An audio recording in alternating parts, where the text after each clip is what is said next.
Why would any son cause his parents and family such permanent and perplexing pain? Krakauer is a kook if he doesn't think Chris Alexander Supertramp McCandless was a kook, opined a man from North Pole, Alaska. McCandless had already gone over the edge and just happened to hit bottom in Alaska. The most strident criticism came in the form of a dense, multi-page epistle from Ambler, a tiny Inupiat village on the Kobuk River, north of the Arctic Circle. The author was a white writer and schoolteacher, formerly from Washington, D.C., named Nick Jans. Warning that it was 1 a.m. and he was well into a bottle of Seagram's, Jans let fly. Over the past 15 years, I've run into several McCandless types out in the country. Same story. Idealistic, energetic young guys who overestimated themselves, underestimated the country, and ended up in trouble. McCandless was hardly unique.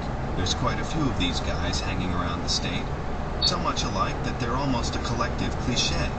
The only difference is that McCandless ended up dead, with the story of his dumbassedness splashed across the media.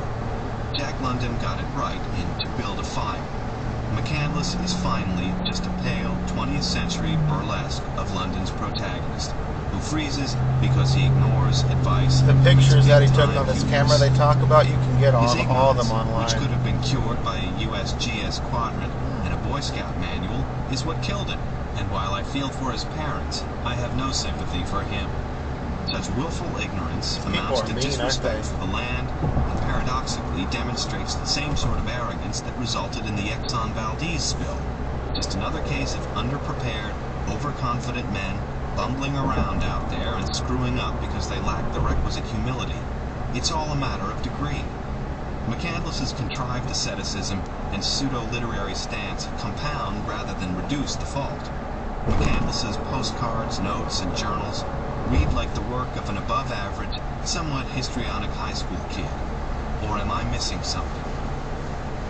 The prevailing Alaskan wisdom held that McCandless was simply one more dreamy, half-cocked greenhorn who went into the country expecting to find answers to all his problems, and instead found only mosquitoes and a lonely death.